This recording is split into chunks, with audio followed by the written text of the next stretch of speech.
Ciencias Biológicas. En 2014 obtuvo el doctorado en Ciencias Biológicas de la Universidad de Sao Paulo, en Brasil, y durante su doctorado continuó sus estudios sobre la filogenia del dengue en el Laboratorio de Evolución Molecular y Bioinformática del Instituto de Ciencias Biomédicas. Su doctorado fue financiado por la Coordinación Brasileña para la Formación de Personal de Nivel Superior, CAPES, y la Fundación de Investigación de Sao Paulo, FAPESP. De 2015 a 2016, Julián fue investigador postdoctoral en la Universidad de Montpellier, Francia, donde trabajó sobre VIH con el Instituto Francés de Investigación para el Desarrollo Sostenible, IRD, y el Instituto de Biología Computacional de Montpellier, IBC. Este postdoctorado fue financiado por la iniciativa francesa Laboratorios de Excelencia EpiGenMed. De 2017 a 2018 trabajó como investigador postdoctoral en el IRD, estudiando brotes epidémicos en países en desarrollo. Julián se incorpora a la Escuela de Higiene y Medicina Tropical de Londres, LSHTM,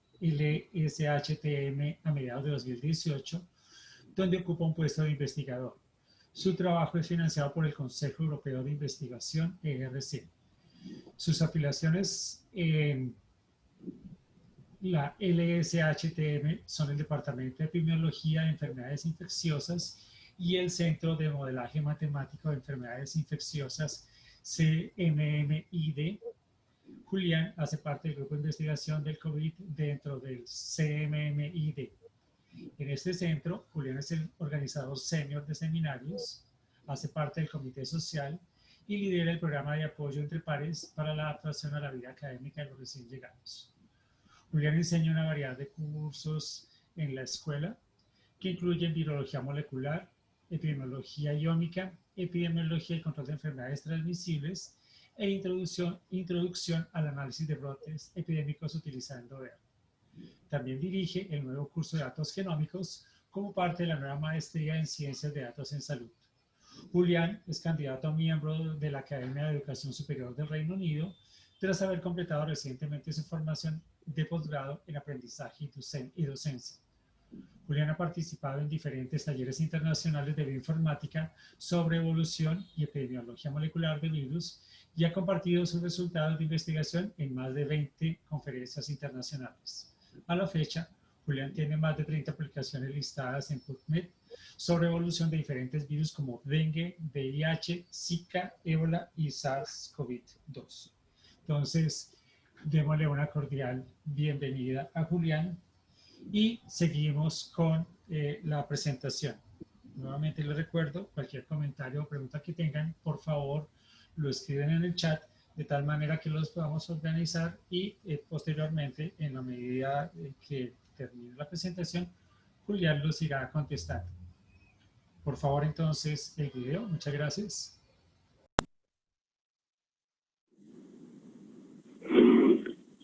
Hola, muchas gracias de nuevo por la invitación.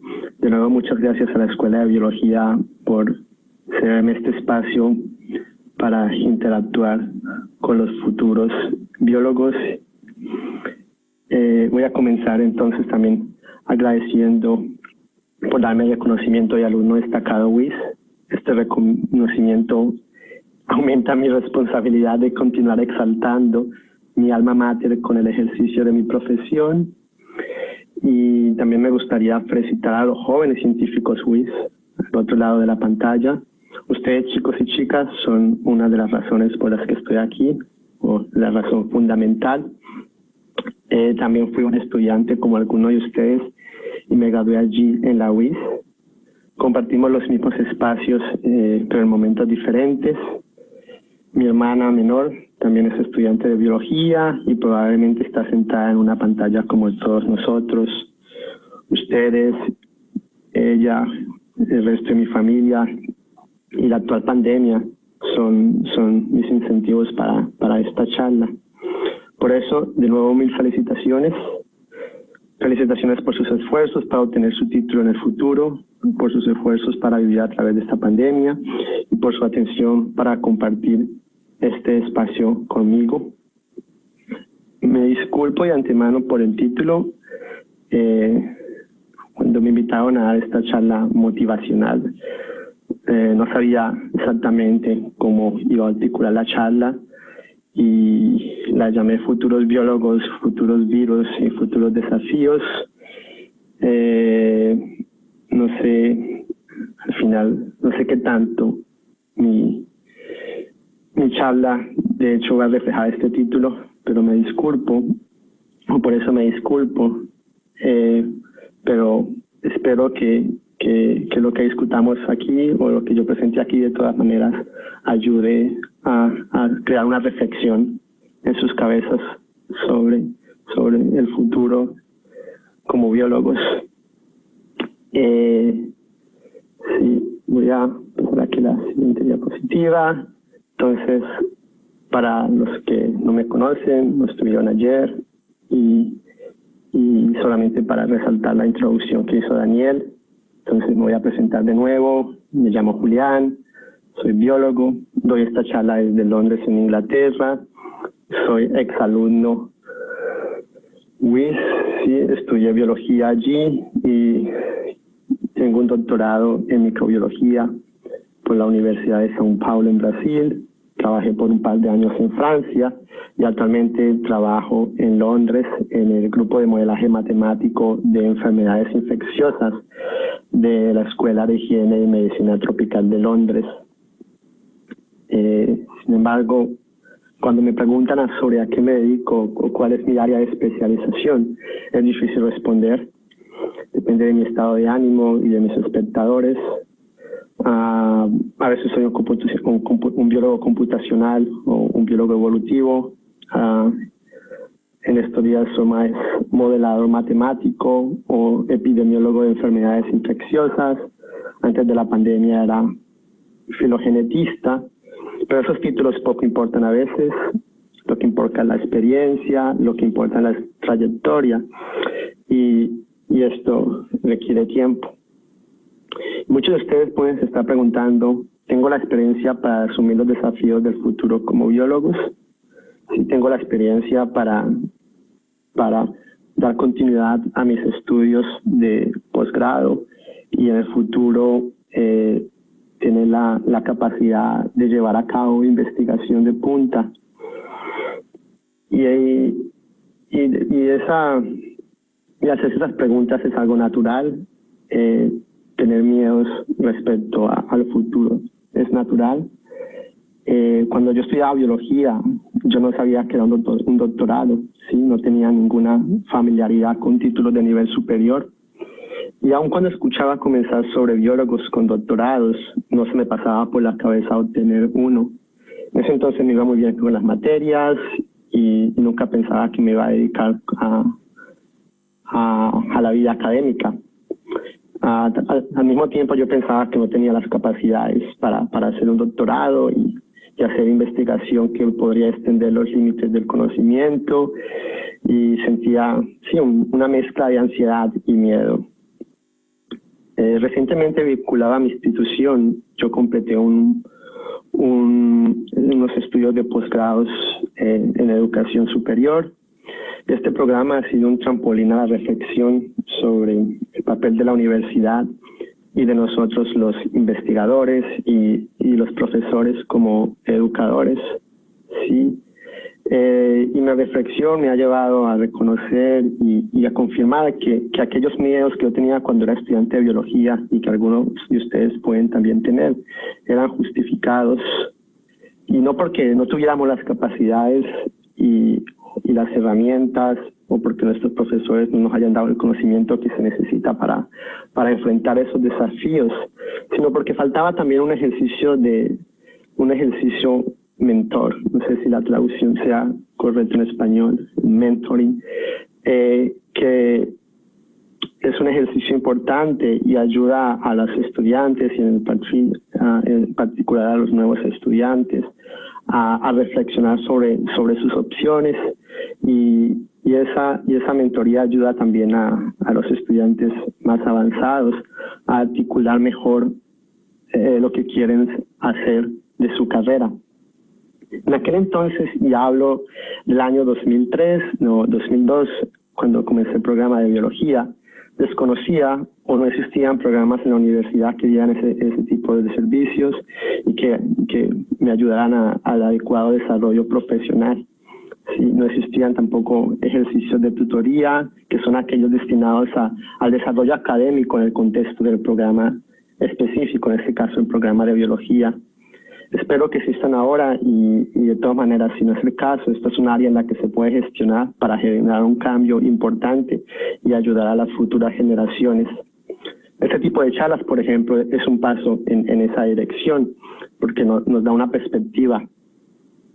Y en aquel entonces, de nuevo me refiero al año 2002, tuve acceso a un curso que fue llamado Introducción a la Vida Universitaria. Pero la adaptación a la vida universitaria es una cosa, y ayudar a la forma tanto personal como profesional de los estudiantes es una cosa distinta. El curso tampoco era explícitamente inclusivo, porque se pasaban por alto las necesidades y expectativas individuales, entonces era una cosa muy general, no había acompañamiento en los semestres siguientes y básicamente muchos de nosotros estudiantes en aquella época llegábamos a los niveles superiores de la carrera y teníamos que por nuestra cuenta escoger las materias selectivas, buscar un director de proyecto, sin contar con alguien que nos ayudara a guiar nuestras opciones, ¿sí? Además de obviamente nuestros pares académicos, y me refiero a otros estudiantes. Si ustedes se identifican con esa situación y sienten ansiedad por su futuro, entonces es seguro que otros estudiantes también se encuentran en la misma situación. De nuevo, es un fenómeno natural sentir eso, y sean conscientes de que la universidad debería aprovechar la experiencia del personal calificado y aquellos con habilidad de mentoría para empoderarlos a ustedes de forma tal que se vuelvan dueños de su aprendizaje y ganen confianza sobre el futuro. Yo obtuve mi título entonces en el 2008 y me gradué en aquel entonces con un conjunto de conocimientos en un tema específico. En ese caso yo trabajé con Daniel en la Escuela de Biología, con Raquel en la Escuela de Medicina. Y mi proyecto de grado fue sobre la filogenia del virus del dengue en Colombia. A nivel de la escuela no tuve un reconocimiento por calificaciones o trabajo de grados, pero siempre intenté mantener el mayor estándar posible. Y en aquel entonces, de nuevo digo, mi futuro no era más claro que aquel de hace más de 5 años, cuando empecé mis estudios de biología.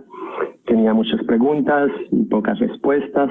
Y para ser honestos con todos ustedes, yo no creo que haya respondido todas mis preguntas. Y ese es un mensaje para llevar a casa. El Julián de hoy en día ha acumulado más preguntas que respuestas.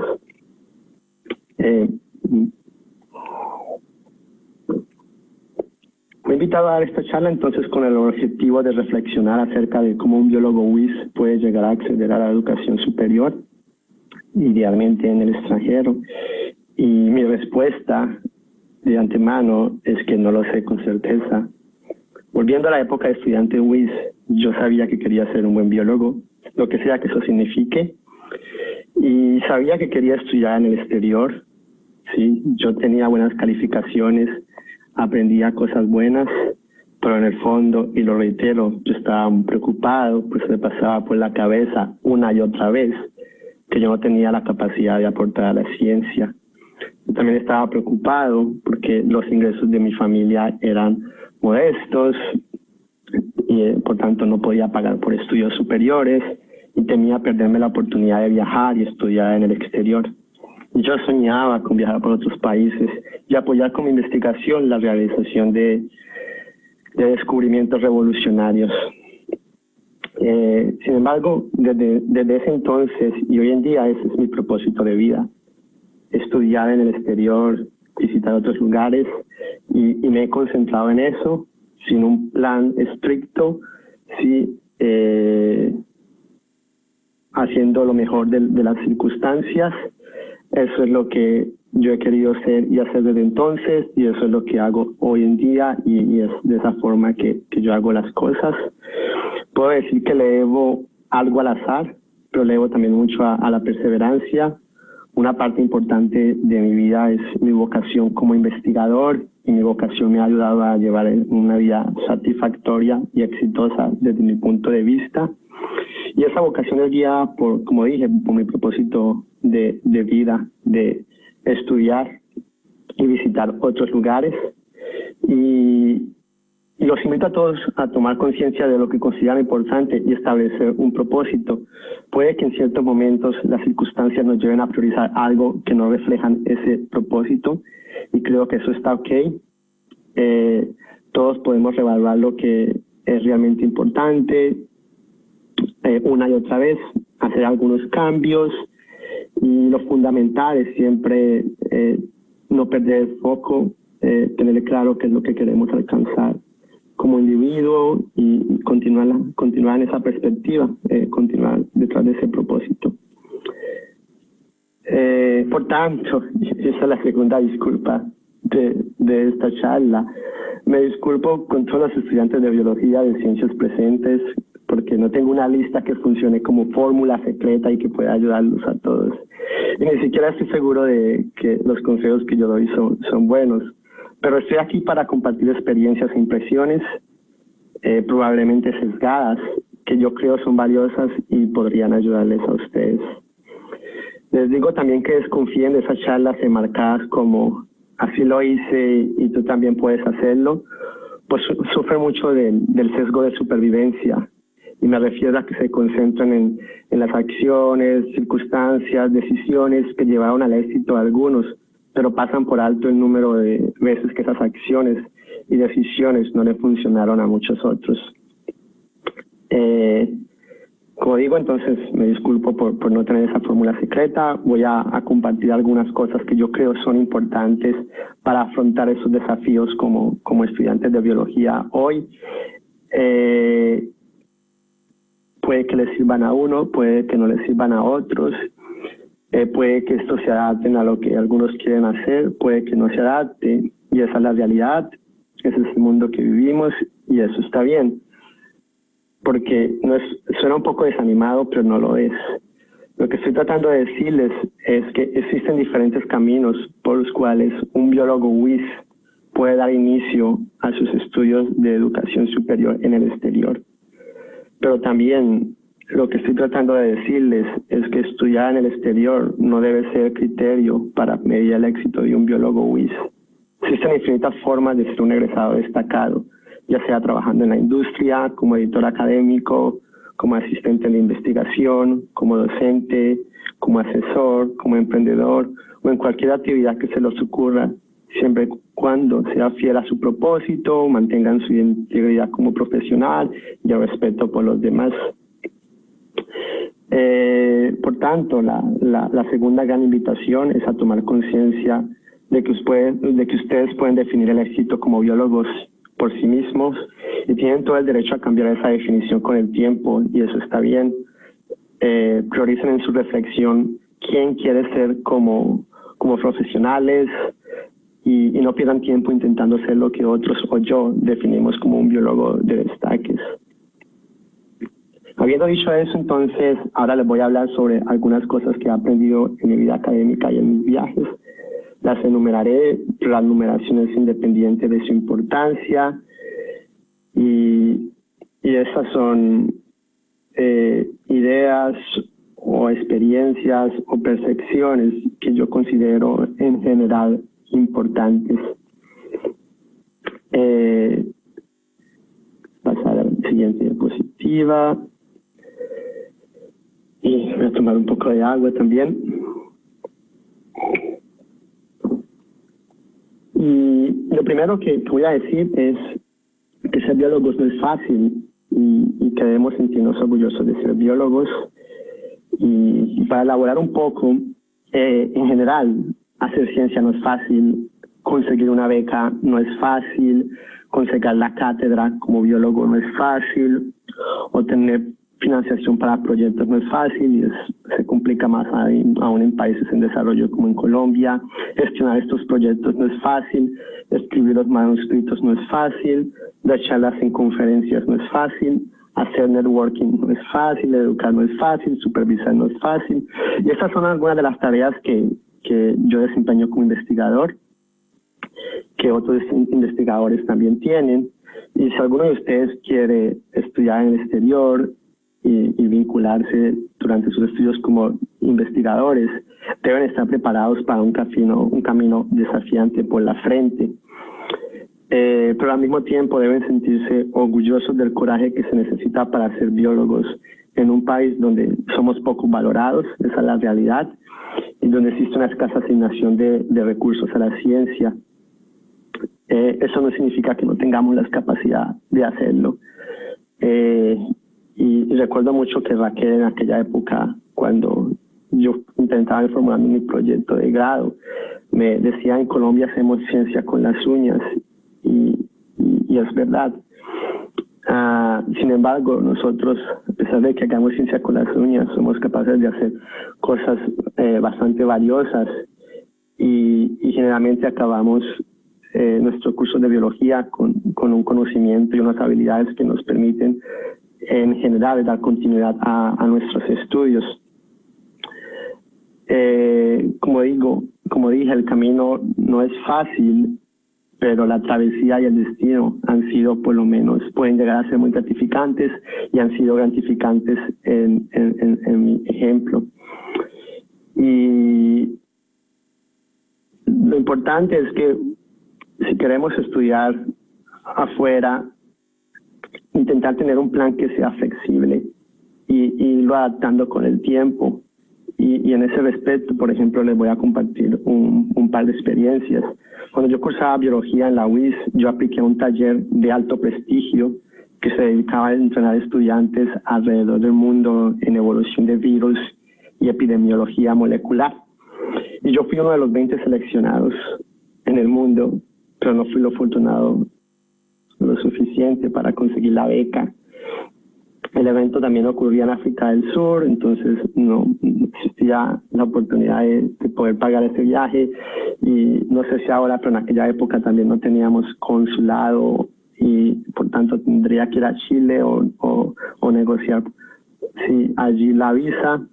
Fue una frustración completa, un bajón completo en mi vida. No podía asistir ese día, se sentía como un fracaso.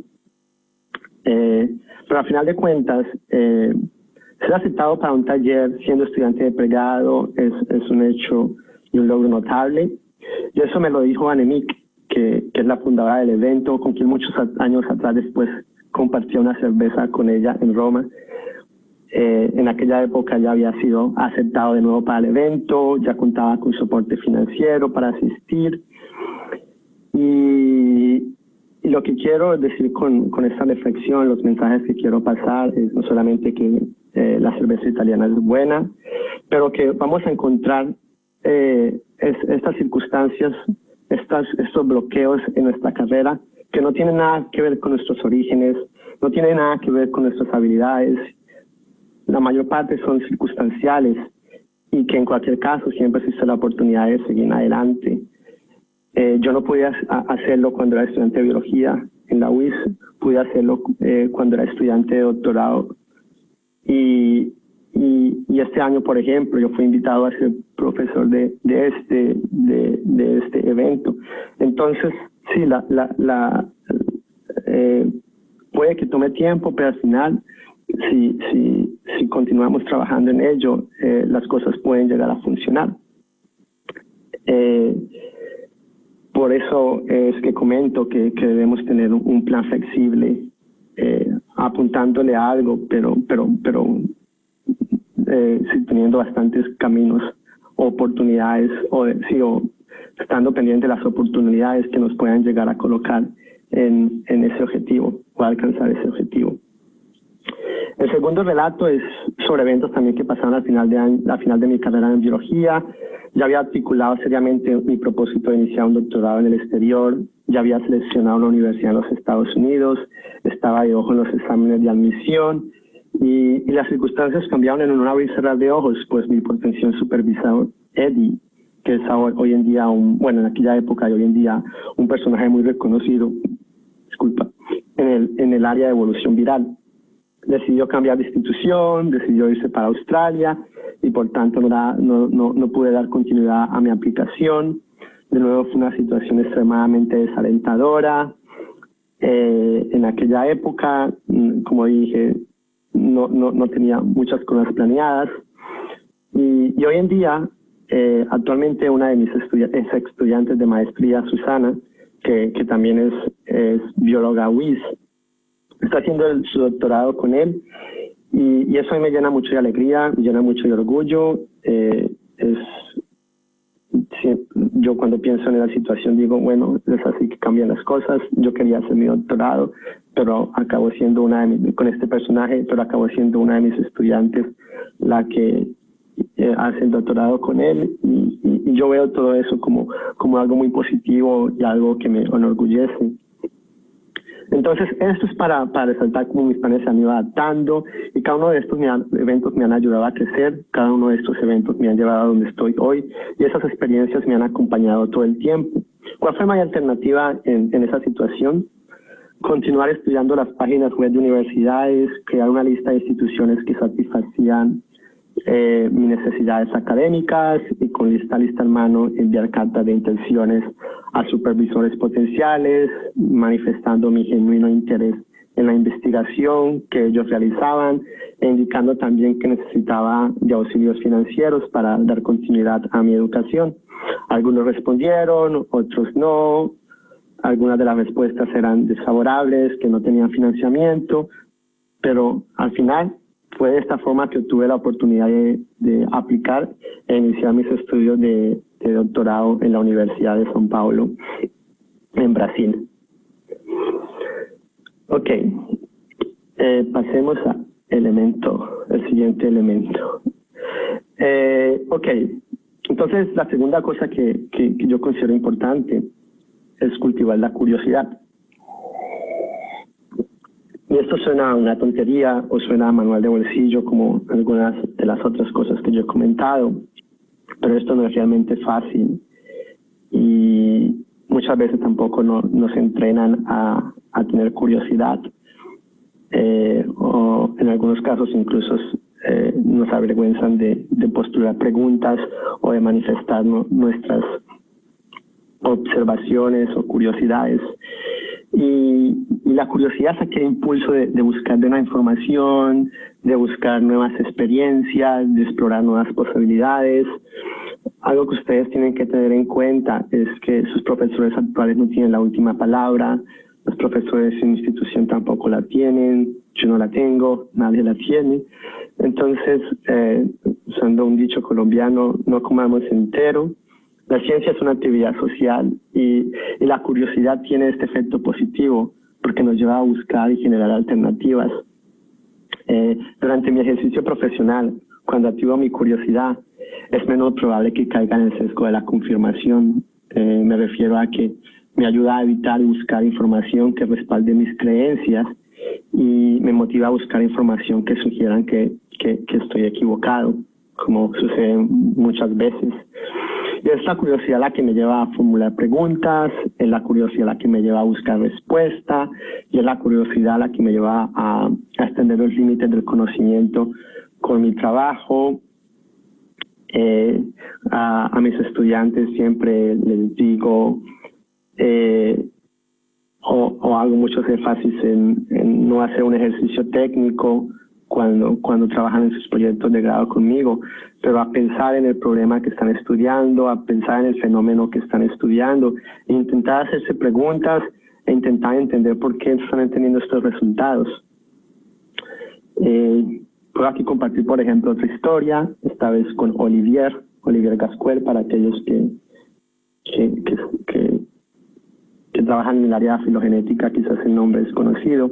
Él fue uno de mis supervisores postdoctorales en Francia, y esto sucedió durante una de mis múltiples visitas al Instituto Pasteur en París.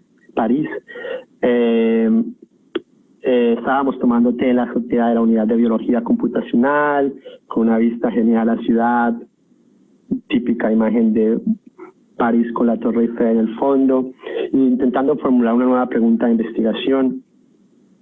Y Olivier me sugirió en aquel entonces que formulara la pregunta en el contexto de Machine Learning.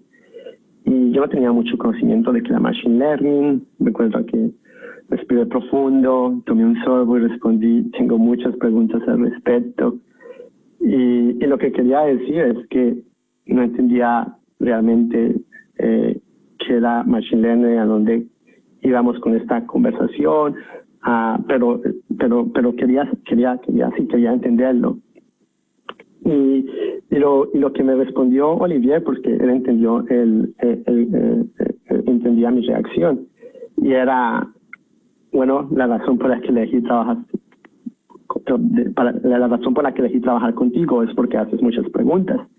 Y eso se refería a hecho, no era al hecho de formular buenas preguntas en ciencia, pero de tener esa curiosidad de siempre intentar entender, el fenómeno cual sea que estuviera estudiando.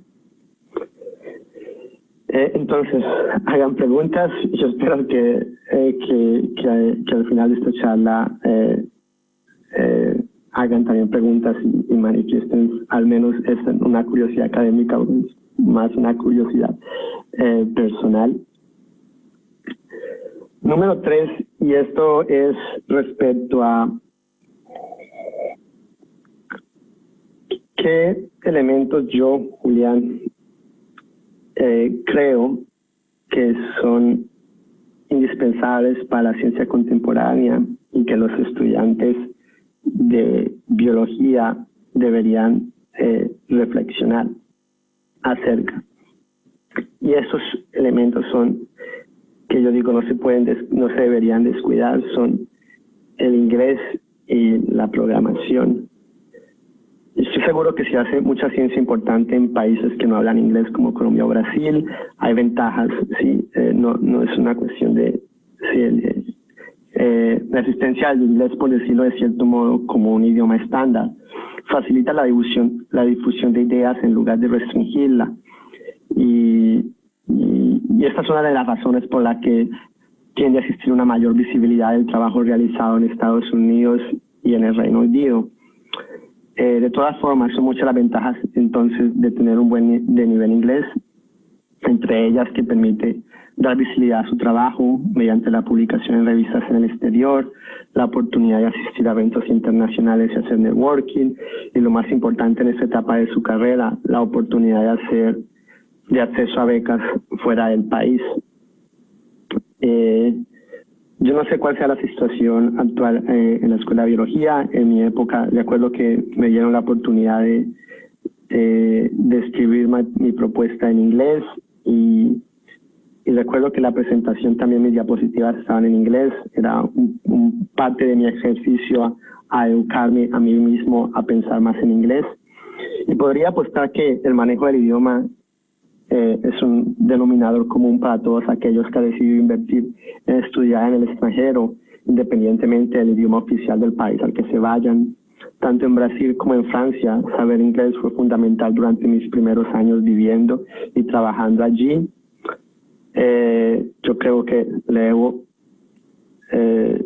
mucho de esto a mi mamá, que era la que me estimulaba a estudiar los sábados inglés.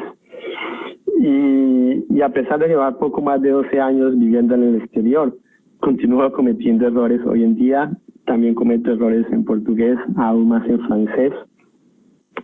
Y el punto de decir esto es que su inglés no necesita ser perfecto, necesitan alcanzar la fluidez necesaria para comunicarse sin esfuerzo con hablantes nativos. Generalmente esto es lo que corresponde con el nivel B2, ¿sí? Eso decimos nivel B2, y muchas veces este es el mínimo necesario para ser admitido en ciertos programas internacionales. El inglés es un requisito no negociable para las universidades y en algunos casos, como el Reino Unido, es necesario incluso para la aplicación de la visa. Pero, por ejemplo, en mi institución no podemos dar a un estudiante una calificación más baja por el uso equivocado del inglés. Muchas otras universidades progresivamente también promueven un ambiente académico más inclusivo en un intento de quebrar las barreras las barreras de no hablar inglés, pero de todas maneras es bastante importante. Y, por ejemplo, lo que les digo, no se trata de hablarlo perfecto, si hablarlo es capaz de comunicarse correctamente. Y una cosa que me pasó, y eso me pasó aquí en Londres, es que en el Centro de Modelado Matemático al cual pertenezco, yo soy el organizador de seminarios, llevo más de 2 años haciéndolo, y esto implica invitar mensualmente a un ponente nacional o internacional y presidir la sesión, ¿sí? Organizar las preguntas, gestionar las preguntas. En algún momento durante mi año pasado, debido a que yo era el organizador de seminarios, mi centro decidió organizar una serie de podcasts y me pidieron ser uno de los anfitriones. Y en aquella época yo rechacé porque tenía muchos compromisos, pero también porque manifesté, yo consideraba que mi acento podría no ser más adecuado. Y las reacciones de apoyo ocurrieron casi de inmediato. Una de nuestras líderes, Ross, subrayó y enfatizó que la diversidad de acento es una de las cosas más geniales al tener un equipo y que ellos se sentían muy orgullosos de que los seminarios fueran liderados no por un británico, pero con alguien con acento extranjero. Y fue algo muy agradable de escuchar. Entonces no era yo el que debía sentir la suerte de estar allí, eran ellos los que sentían la suerte de tenerme. Y a partir de ese entonces, ya había reflexionado antes, pero yo creo que eso fue un elemento más fuerte para realmente pensar y reflexionar que intentar comunicarse con alguien y usar su idioma independientemente del dominio del mismo es algo de que todos nosotros deberíamos sentirnos orgullosos y no avergonzados como yo me sentía o me he sentido un par de veces. Por tanto, soy muy enfático, yo creo que no deberían posponer el aprendizaje del inglés si quieren ser investigadores, trabajar en el extranjero o estudiar en el extranjero y diseminar su trabajo a un público más amplio. Hagan del aprendizaje del inglés una parte importante de su vida diaria, configuren su teléfono en inglés, vean sus series en el idioma original con subtítulos, escuchen la radio extranjera, inscríbanse en cursos y en ese respecto existen muchas opciones gratuitas. Una gran parte de mis conocimientos del inglés vino de mi interés por los videojuegos de rol como Final Fantasy. Yo me sentaba frente a la consola y revisaba el diccionario, así que incluyan las cosas que más les gusten hacer. Una vez que se integre en su vida diaria, sus habilidades lingüísticas crecerán, su confianza crecerá y cualquier ansiedad respecto al idioma disminuirá. Y también, antes que se me olvide, un punto que es importante es que independientemente de su dominio del inglés, no subestimen el examen de inglés en el sentido de que necesita familiarizarse con el examen. Necesitan conocer de antemano el formato, los tiempos, tipo de preguntas, etcétera. Y esto puede llevar tiempo. Pueden incluso realizar simulacros en línea y encontrar textos de preparación al respecto. Y esto va a garantizar que tengan un mayor rendimiento durante la prueba, que en algunos casos puede llegar a ser costosa. Y creo que esto es todo lo que tengo que decir respecto al inglés. El punto siguiente es la parte de programar y bueno, la programación es una alfabetización básica en la era digital en la que nos encontramos. Si aprenden lo básico de programación, pueden trabajar con la tecnología y los datos que les rodean, independientemente si se dedican a la botánica, a la bioética o a la biología molecular. Personalmente, nunca me vi a mí mismo como un programador, a pesar de que Daniel me insistió mucho al respecto durante su supervisión de mi proyecto de grado. Me tomó mucho tiempo darme cuenta de que tenía que adquirir las habilidades por mí mismo, y esto comenzó durante mi doctorado. Comencé a tener datos epidemiológicos y de biología molecular de más de 400 pacientes con dengue. En aquel entonces consideraba que eran muchísimos, hoy trabajo con miles. Pero fue entonces cuando comencé a interesarme de una manera más seria sobre el depuramiento, organización y análisis de datos usando un lenguaje de programación. ¿Y cómo aprendí? Usando cursos en línea y usando mis datos. En ese entonces me inscribí en un curso en línea gratuito en la plataforma Coursera, que fue organizado por la Universidad de Johns Hopkins. Esta plataforma, para los que no conocen, tiene varios cursos gratuitos que son dictados por universidades de reconocimiento internacional. Personalmente, yo he aprendido cosas que no estaban en el pensum, tomando cursos allí, curso de virología junto a la Universidad de Columbia, curso de epidemiología junto a la Universidad Estatal de Pensilvania, curso de redacción científica junto a la Universidad de Stanford, y estos conocimientos me han ayudado durante mi carrera, ¿sí? Y la ventaja es que son cursos gratuitos y que muchas veces no están cubiertos por nuestro pensum. Volviendo al tema de programación, cuando comencé a programar, comencé con cosas básicas, operaciones aritméticas, histogramas, análisis de tablas de contingencia. Hoy en día todos mis análisis, las imágenes para mis publicaciones, reportes de proyectos e incluso mis tutoriales para las clases están escritos en el lenguaje de programación que yo uso, en mi caso es R. Y este lenguaje me dio mucha libertad y flexibilidad como estudiante, pues me puso en contacto directo con mis datos y una cantidad enorme de análisis disponibles, enorme. Hoy en día, cada vez que se me ocurre una nueva forma de analizar o representar mis datos, puedo buscar una función o un paquete estadístico que hace eso. Y si no existe, puedo simplemente escribir el código para hacerlo. Y necesito enfatizar que esto de la programación no beneficia solamente a bioestadísticos, biólogos computacionales o epidemiólogos, pero a diferentes, o yo diría a todas las áreas del conocimiento. Por ejemplo, gracias a Machine Learning, hoy en día se generan muchísimos datos a partir de fotografías o videos de estados embrionarios. Entonces es importante para muchos proyectos de biología del desarrollo. Existen muchísimos datos de interés ecológico que están siendo generados vía tecnología satelital. Por tanto, un ecólogo se beneficiaría de procesar todos estos datos de manera eficiente. Estamos atravesando una revolución en la genómica como CRISPR y el secuenciamiento de cuarta generación. Por tanto, el número de datos genéticos y moleculares está aumentando exponencialmente y no va a parar de aumentar. Y analizar todos estos datos va a beneficiar a los biólogos moleculares, a los genetistas, etcétera.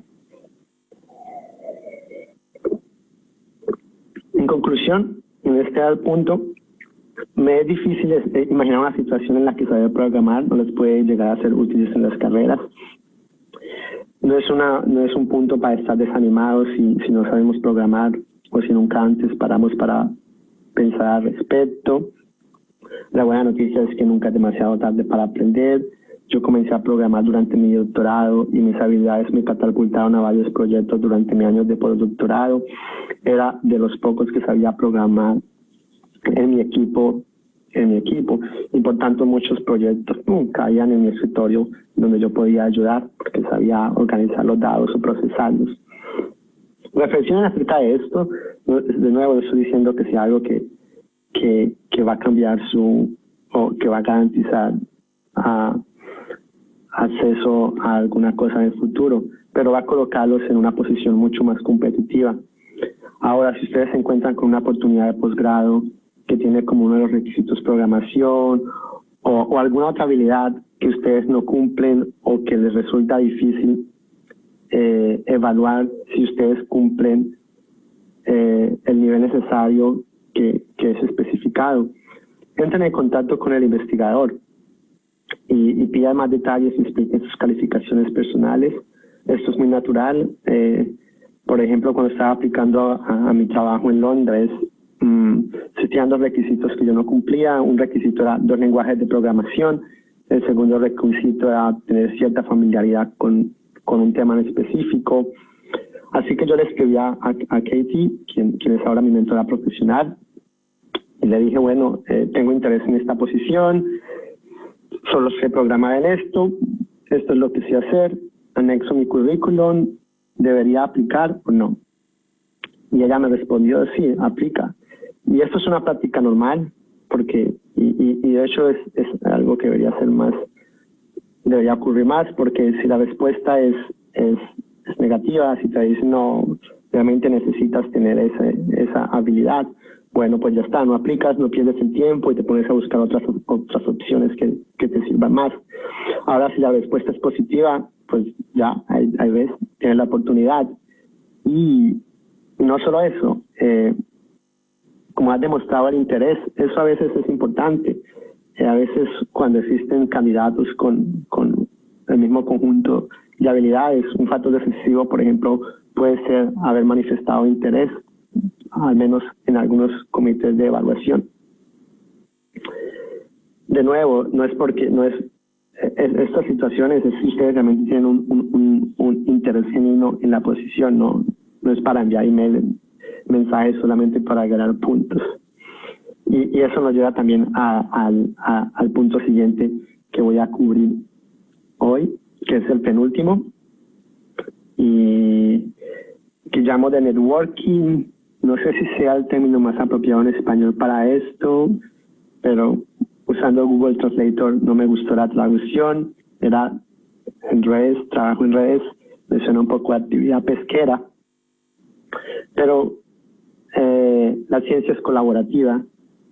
Por mucho que a algunos científicos les gustaría hacer investigación por su cuenta, nadie hoy en día hace ciencia por su cuenta. Muy pocos avances científicos se han realizado de forma aislada y la colaboración es fundamental para la innovación y para la buena ciencia. Y es la colaboración la que ha llevado a los progresos fantásticos que tenemos con COVID en estos pocos meses. Especialmente porque los nuevos datos y tecnologías requieren un mayor trabajo interdisciplinario entre investigadores de diferentes disciplinas. Y como comenté antes, una vez que se desencadena la curiosidad, las conversaciones entre científicos suelen inspirar nuevas ideas e hipótesis.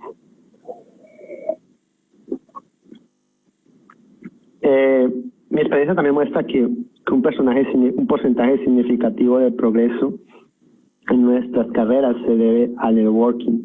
¿Y a qué me refiero a esto para no ser malinterpretado? No me refiero a ser un adulador, me refiero a establecer conexiones en su carrera, y estas conexiones deben nacer de un genuino interés en lo que las otras personas están haciendo o pensando. Estas conexiones pueden eventualmente conectarlos con otras personas, instituciones y oportunidades de posgrado.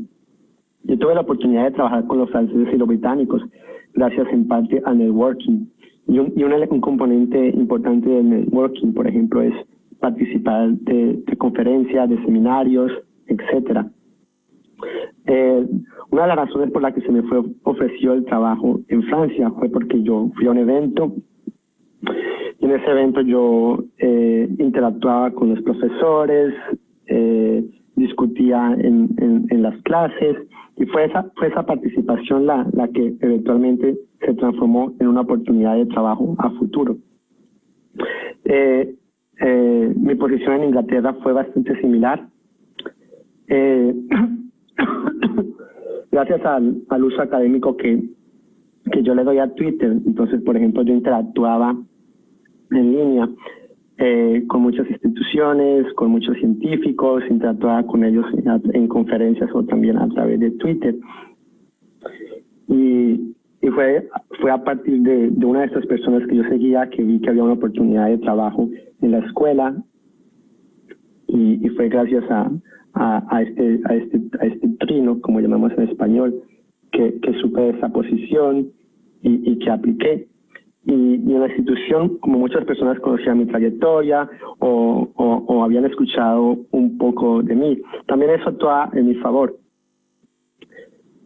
Por tanto, entonces mi punto es, networking es importante que comiencen a reflexionar sobre la importancia de establecer colaboraciones, que las conferencias pueden brindarles una gran oportunidad, no solo para actualizarse, sino para comenzar a construir su red científica.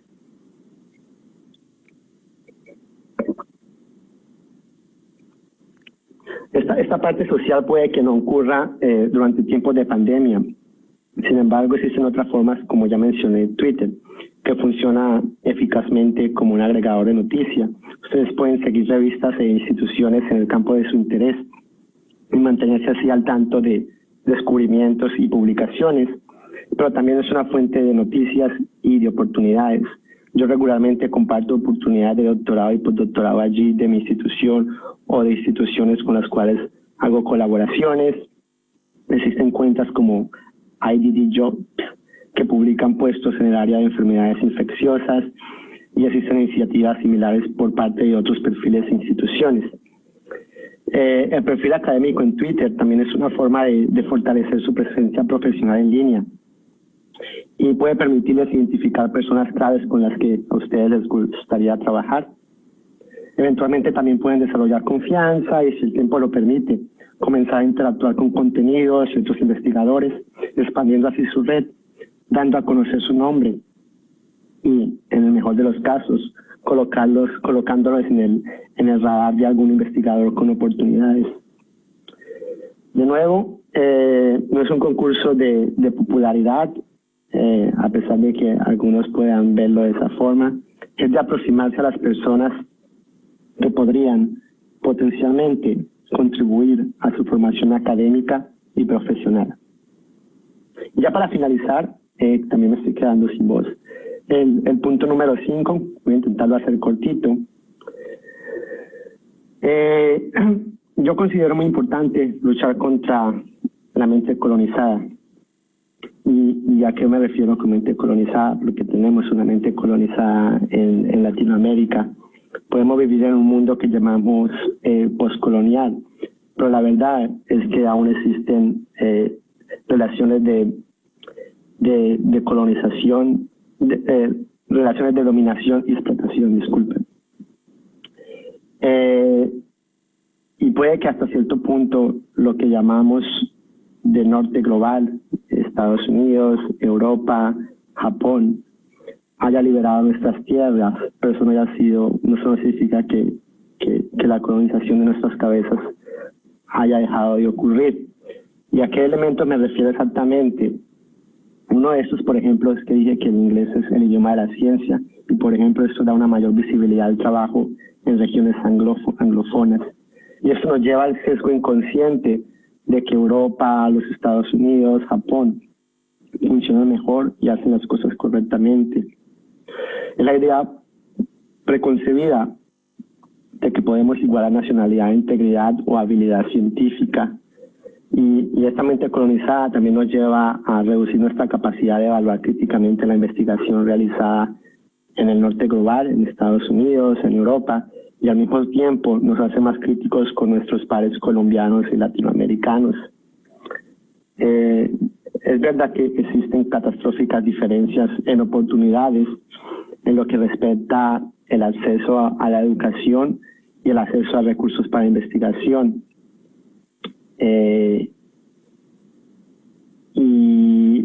Pero eso no significa que no tengamos las capacidades para hacer investigación del mismo nivel. Parte de la lucha contra nuestra mente colonizada es darle más reconocimiento y valor a lo que hacemos localmente, a lo que hacen otros científicos latinoamericanos. Parte de la lucha contra nuestra mente colonizada es darnos a nosotros mismos el crédito por lo que hacemos y a donde hemos llegado, y darle también crédito a profesores WIS que en las circunstancias actuales que el país ofrece, continúan haciendo un esfuerzo por no solo educarnos, pero también hacer investigación. Hay muy buenos estudiantes de biología colombianos, hay buenos científicos colombianos en la UIS, hay buenos científicos colombianos en Colombia y hay buenos científicos colombianos en todo el mundo. Hay científicos del norte global pésimos, hay científicos del norte global que se equivocan y mucho, y no deben ser siempre una referencia para decir cómo se deben hacer las cosas. Mi centro está constituido por las más diversas nacionalidades: Colombia, Brasil, México, Singapur, China, Croacia, Hungría, y estoy nombrando solo unos pocos. Si me pongo a contar, podría decir que los ingleses son minoría, al menos en mi centro. Entonces, con esta reflexión final es para afirmar que ustedes pueden ser lo suficientemente buenos para competir con biólogos en el mundo todo, y no solo con biólogos, sino en otras áreas de la ciencia. Yo soy un biólogo que me dedico a cosas de epidemiología, a cosas de biología computacional, a cosas de virología, a cosas de matemática, y eso está bien. Y si algo no funciona como esperaban, a veces es una cuestión de las circunstancias más que de nuestras capacidades. Entonces no se dejen, no pierdan la perspectiva ya porque alguna cosa no funcionó como esperaban. Al mismo tiempo, no olviden disfrutar. Dije que se suponía que era difícil, pero dije que no se podía aprovechar. Los colombianos somos muy trabajadores y sabemos hacer lo mejor de las circunstancias. Yo disfruté de mis estudios universitarios en la UIS, disfruté de mi doctorado en la Universidad de San Paulo en Brasil, disfruté de mis años en Francia a pesar de los desafíos profesionales y disfruto actualmente mi tiempo en el Reino Unido a pesar de la creciente carga de trabajo debido a la pandemia.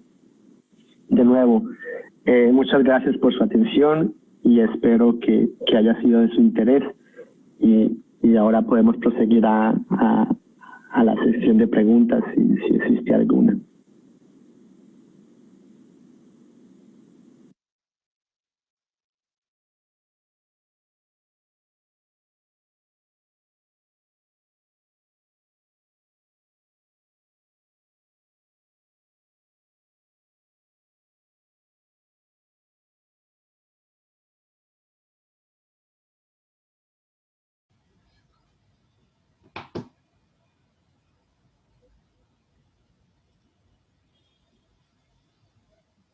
Julián, muchas gracias.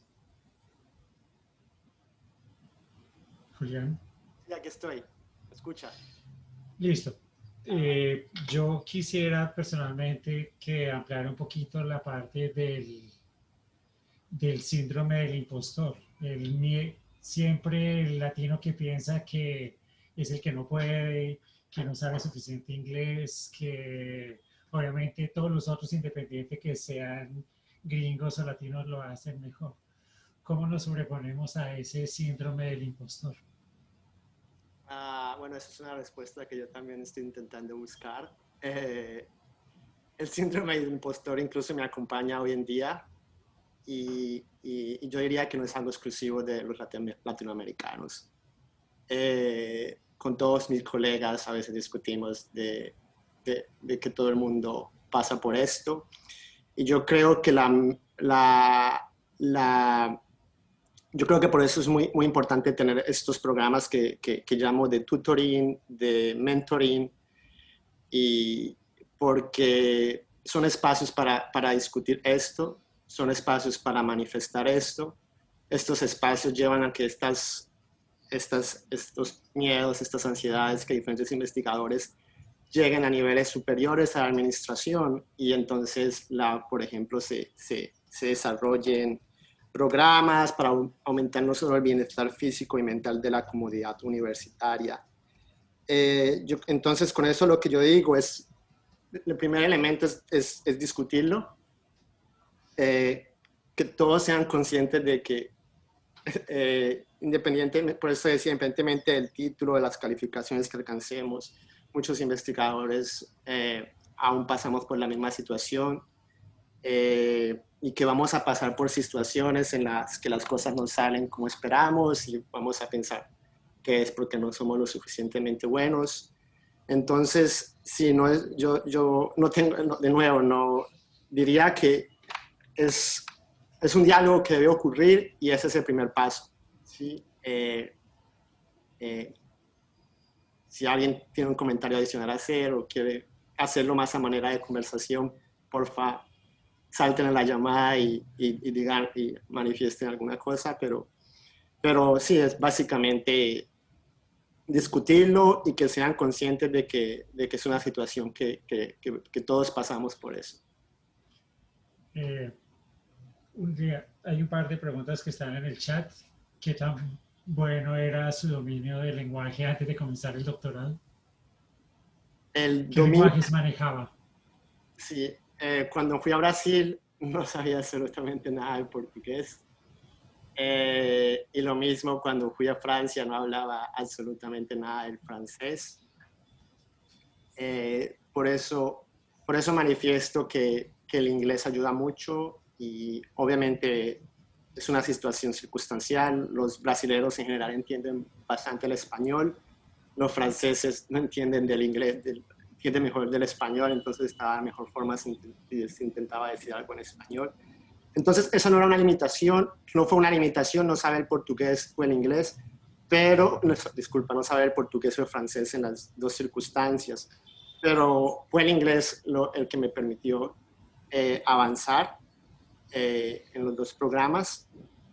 Y cuando llegué a Francia, mi nivel de inglés era mucho mejor que cuando llegué a Brasil. Entonces, de nuevo, lo digo, la universidad brasileña no me exigía ningún requisito del idioma, que era una gran ventaja. Tampoco existía el requisito del idioma en Francia. Existe el requisito aquí en Inglaterra. Incluso, como dije, mi institución no me pidió nivel de inglés, pero la visa para un latino necesitas demostrar en inglés. Entonces me tocó al final, en algún punto de mi carrera, presentar el examen. Y a pesar de que dominaba el examen, ponerme a estudiar, porque al menos el examen británico no solo evalúa el dominio del inglés per se, pero lo que llamamos de interpretación. Entonces requiere que se entrenen con las preguntas para poder tener el resultado que se necesita. Una pregunta, usted habló de doctorado y para muchas personas está la lógica de maestría. ¿Cómo pasó al doctorado sin haber hecho maestría, donde en el imaginario de muchas personas está la secuencia maestría-doctorado y no doctorado como primera etapa? Sí, eso depende mucho del programa al que se esté aplicando y también es dependiente del país. En Europa es básicamente, generalmente, el orden natural de las cosas es maestría y doctorado. En Estados Unidos y en diferentes programas de Latinoamérica no es el caso. En el caso de mi universidad no había ese requisito.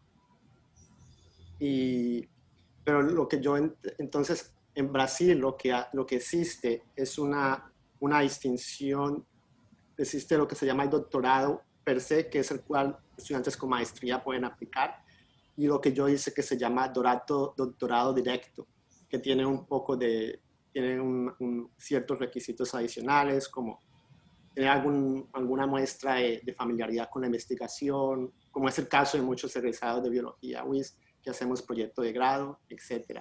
Entonces, lo que yo hice es lo que se llama, es un programa de doctorado directo y no necesitaba una maestría para ello. ¿El hecho de tener una publicación es necesario o útil para entrar a un programa de posgrado? No es necesario. Obviamente los va a colocar en una posición más competitiva, pero no es necesario. Por ejemplo, mis estudiados de maestría, ninguno de los estudiantes de maestrías termina con un artículo publicado, porque también la maestría como funciona en Europa es diferente a cómo funciona en las Américas en general. La maestría es un ejercicio aquí donde se toman más materias de un nivel superior y se hace un proyecto de maestría, pero solo dura 2 meses. Y este proyecto de maestría nosotros los investigadores desarrollamos básicamente la pregunta de maestría y es nuestra responsabilidad de generar un proyecto que se puede hacer en solamente 2 meses. En esos 2 meses tenemos que dar el entrenamiento y las herramientas para que los alumnos por sí solos respondan una pregunta de investigación y hagan un reporte final. ¿Sí? No existe una defensa o algo de ese estilo.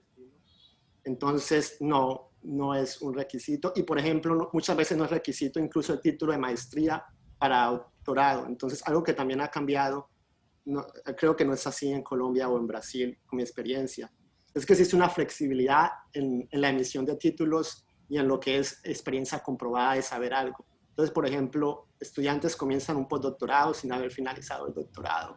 Y lo mismo, estudiantes de maestría pueden aplicar a programas de doctorado y comenzarlos incluso, porque por retrasos cosas pueden pasar y las instituciones entienden eso actualmente. Entonces no es requisito, no es requisito. Los va a poner en una posición más competitiva si tiene una publicación,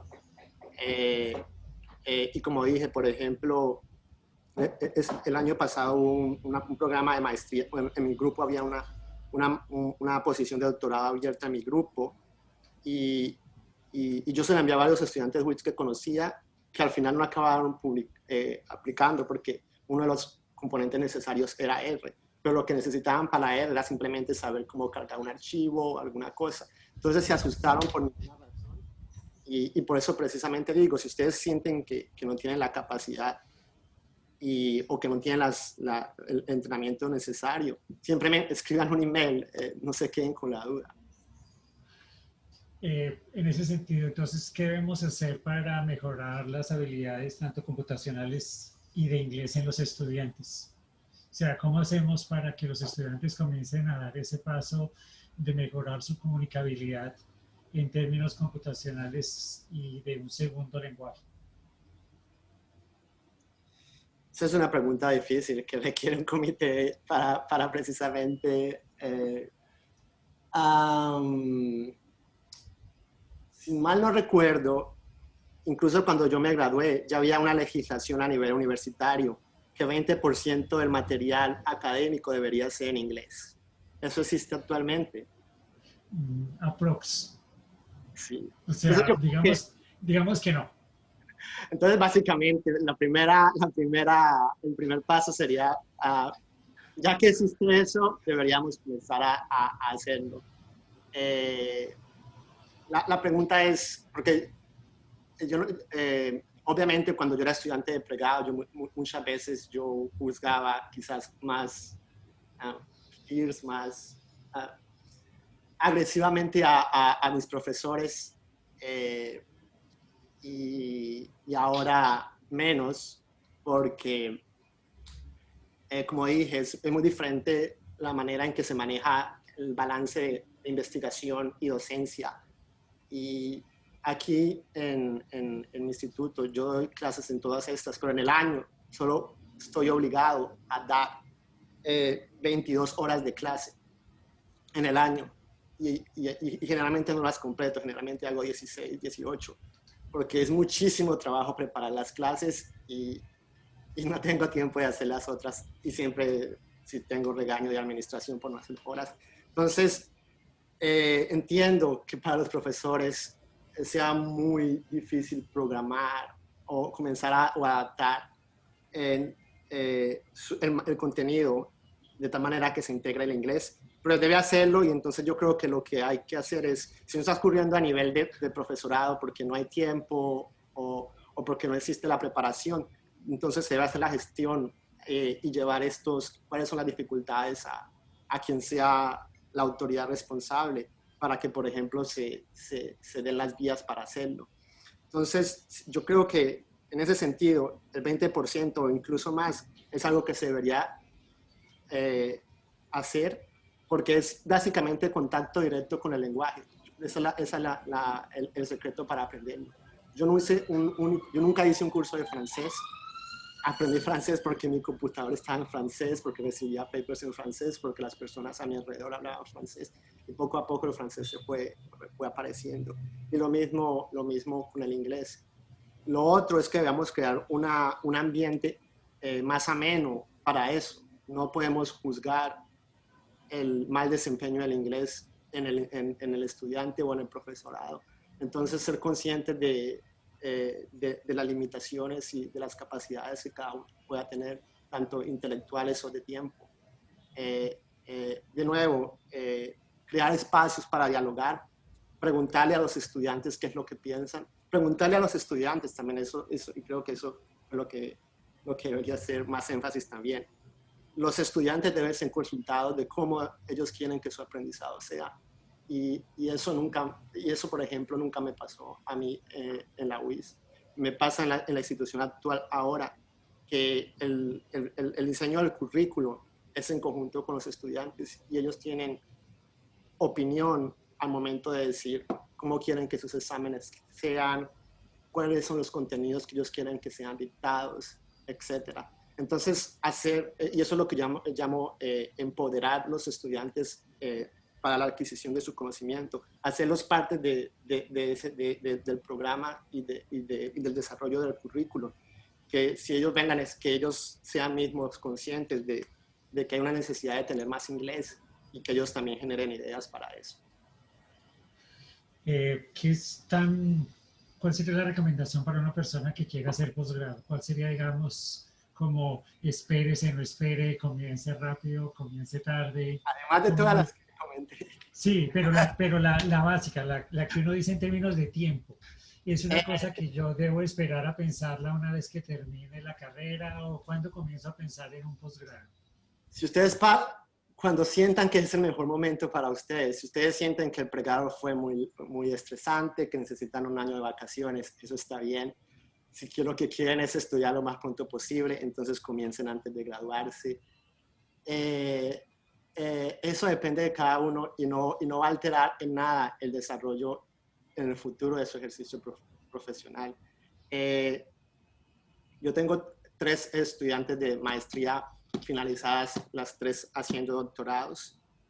A una de ellas le tomó casi 2 años, que ella quería estudiar y fueron 2 años aplicando a programas porque ella quería hacer un buen programa y fue hasta después de 2 años que finalmente pudo ser aceptada en una de estas top universidades. Y como dije, eso era lo que ella quería y al final lo consiguió. Tomó 2 años entre su graduación WIS y obtener el doctorado que quería y eso está bien. A mi otra estudiante le salió en un par de meses y la otra estudiante le salió el doctorado incluso antes de graduarse. Entonces existen muchas formas de que eso ocurra. Todas ellas son igualmente válidas. No creo que exista un momento adecuado. Si lo que ustedes tienen interés es en hacerlo tan pronto se finalice su curso, entonces comiencen un par de meses antes, ¿sí? ¿Y cómo es? Tienen que tener una idea más o menos clara de qué es lo que quieren estudiar. No necesitan formar incluso la pregunta de investigación, simplemente tener un tópico y comenzar a evaluar quizás por los papers qué universidades ofrecen un programa y cuáles son los requisitos, no solo a nivel institucional, sino a nivel gubernamental. A mí me parece que, por ejemplo, en el Reino Unido, el gobierno es más, pide más que, por ejemplo, las instituciones, que son un poco más, son más inclusivas que el gobierno. Entonces, sí, depende de cuándo tú quieras comenzarlo.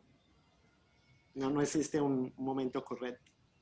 Listo. O sea, ya no tenemos más preguntas, Cristian Julián. Muchas gracias en realidad. Yo espero que haya sido que los estudiantes hayan logrado resolver muchos de sus problemas.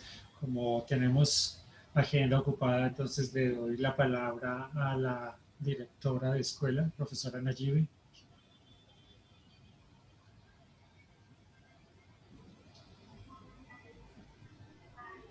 Hola a todos, buen día. Me alegra verlos nuevamente. Un saludo muy especial a nuestro egresado Cristian Julián Villabona. Muchas gracias por haber compartido en estos 2 días un poco de su experiencia a nivel profesional y esta charla que acabamos de tener también hace parte de toda esa experiencia a nivel personal y también me parece muy valiosa.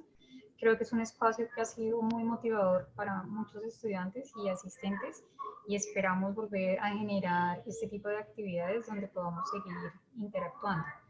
Quiero presentarles y le doy la bienvenida y la palabra al doctor Carlos Vecino, director de Relaciones Exteriores, y el ingeniero David León Esteban, profesional encargado del programa de egresados. Y como ustedes saben, esta actividad está enmarcada dentro del programa de egresados destacados que esta división lidera. Entonces, doctor Carlos.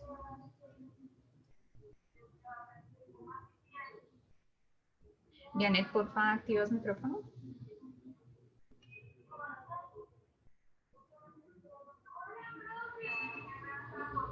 Ya le activamos micrófono, doctor. Listo, creo que ya tengo micrófono activo entonces, era que no tenía posibilidad de activarlo desde aquí. Muchas gracias, Luz Nayibe.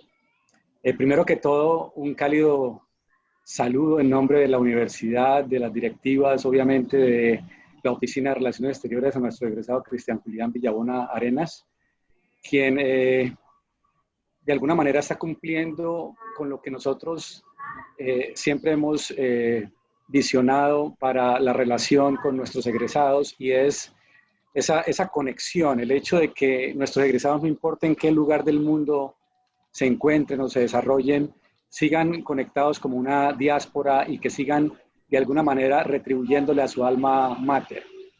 He tenido la oportunidad de oírle alguna parte de su presentación, de sus ideas, y pues me tomo una grata impresión de su desarrollo profesional, académico y personal. Creo que la experiencia que ha presentado es una experiencia que ejemplifica un esfuerzo claro de alguien que tiene una visión y que ha sido formado en una universidad de alta calidad y que tiene la plataforma para crecer académicamente en el mundo. Oyéndole su experiencia en términos de idiomas, me sentí identificado. Igualmente también cuando yo hice mi doctorado no sabía francés, me defendía mucho más en inglés y así sucesivamente, pues había otras cosas similares. Creo que son experiencias que todos vivimos cuando estamos conectados como ciudadanos del mundo. Entonces, pues ya yendo a lo que es la temática y demás, pues obviamente hay un aporte muy importante en términos de los microorganismos y tantas posibilidades que hay para desarrollo científico en esta área, y creo que el desarrollo que está presentando y las ideas son muy importantes para nuestra escuela de biología y para la universidad en general, estudiantes, profesores, para la academia en general. Entonces, esto nos lleva a haber pensado en otorgarle esta certificación como egresado destacado, certificación que estamos presentando en este momento. No sé si David o Luz Nayibe pudieran en este momento ponerla, porque estamos viendo probablemente mi pantalla, pero si podemos compartirla para que podamos leer el texto de lo que está allí presente, y pues obviamente... Sí, perdón, Vianney, ¿tú me puedes dejar compartir pantalla con el ingeniero David? Listo, ¿allá la están viendo? Sí, entonces me va a permitir leerla, aunque obviamente pues todos podemos observarla. Egresado destacado UIS, el programa institucional de egresados de la Oficina de Relaciones Exteriores certifica que Cristian Julián Villabona Arenas, en el marco del programa egresado destacado, participó como conferencista en las charlas Modelado Matemático basado en filogenias para estudiar la transmisión del VIH y patógenos emergentes, y biólogos, virus y desafíos emergentes en la Escuela de Biología los días 22 y 23 de octubre de 2020. En constancia firma Carlos Enrique Vecino Arenas, director de la Oficina de Relaciones Exteriores. Pues esa es mi firma, y obviamente es un placer para mí tener la oportunidad de hacer virtualmente esta entrega formal a Julián de esta certificación. Entonces, me gustaría darle un minuto a Cristian, a Julián, para de pronto recibirla. Bueno, muchas gracias. De nuevo, lo más importante, esto es para, más que para los egresados, yo siento que es para los estudiantes. Como dije, entre más senior me vuelvo, más reflexión llega y comienzo a reconocer más la importancia de establecer diálogos con los estudiantes y de ayudarlos en la carrera, porque, como dije, al final de cuentas, parte del triunfo de nosotros como profesores y como docentes es tener estudiantes lleguen por lo menos al mismo nivel que nosotros. Entonces, muchísimas gracias por este reconocimiento y muchísimas gracias por estos espacios. Realmente es un gran gusto, Julián, estar presente esta oportunidad y pues ver, como lo acabo de expresar, los logros de nuestros egresados y la retribución a su alma mater y a quienes de alguna manera en este momento viven la misma experiencia que algún día todos hemos vivido pasando por las aulas y creciendo académica, personal y profesionalmente. Entonces, esperamos seguir conectados, como lo dije, en esta red que cada vez crece como red de egresados UIS en el mundo y que obviamente es un puntal muy importante para la visibilidad y reputación bien lograda de nuestra universidad. Muchas gracias, profesor Vecino y ingeniero David León, por haber compartido un momento de su tiempo en esta actividad. Bueno, como les comenté el día de ayer, en esta oportunidad, digamos por la pandemia, tuvimos pues la posibilidad de hacer esta actividad para 3 de nuestros egresados destacados. Entonces, pues los invito a que participen en las actividades programadas para la próxima semana. Tendremos a nuestra egresada María Alejandra Sierra, que también tiene cosas muy interesantes por contarnos, y en noviembre a nuestro egresado Jaime Mauricio Anaya, que de hecho participó aquí activamente en nuestro chat. Entonces esperamos contar con su valiosa asistencia. También, digamos, retomando un poco las palabras que decía Julián, quiero comentarles que el próximo, y aprovechando que también hay varios de nuestros egresados, el próximo año tenemos como una de las principales metas para el desarrollo de la escuela la reforma a nuestro, una reforma curricular. Entonces, desde ya les hago la invitación para que participen activamente y todas las experiencias que ustedes tienen en realidad nos van a ser muy valiosas pues para poderlas incorporar en este nuevo plan de estudios que vamos a hacer. Entonces, pues de antemano les agradezco su participación en esta actividad. Nuevamente, Julián, muchas gracias por haber atendido esta invitación, por haber participado en este espacio que ha sido sumamente valioso para todos nuestros egresados y asistentes. Y profesor Daniel, le cedo la palabra, no sin antes darle también las gracias por la moderación y la participación en este evento. No, mis palabras son para agradecerle a Julián. Yo espero también para todo el público que todo lo dicho por Julián no caiga en saco roto, que se den cuenta que todo es posible, que no tiene que tener esa angustia de que no se puede. El ejercicio de egresar destacado es mostrarles a ustedes que colegas que fueron estudiantes lo pueden hacer y que Julián, con el debido respeto, no es distinto a todos nosotros, es uno más con sus miedos, sus angustias. Yo sé que Julián se siente muy orgulloso de tener acento en inglés y eso, de hecho, es muy bueno. Es el hecho de no decir tenemos que tener un inglés muy bueno, no podemos hacerlo. Sí, yo creo que es uno de los grandes logros del sistema el hecho de que alguien que fue un estudiante, muy buen estudiante, por cierto, 12 años después, venga y le cuente sus experiencias a todos ustedes. Y la esperanza es que en 12 años, algunos de los estudiantes que tenemos ahorita vengan y les cuenten a otros sus experiencias de egresados destacados. Entonces, nuevamente, Julián, pero muchas gracias. Yo sé que tuvo que sacar de su tiempo para lograr hacerlo. Fueron casi 4 horas en una semana, lo cual es también bastante agotador. Entonces, de mi parte y de parte de la escuela, muy gentil, muy amable por todo lo que ha hecho por nosotros.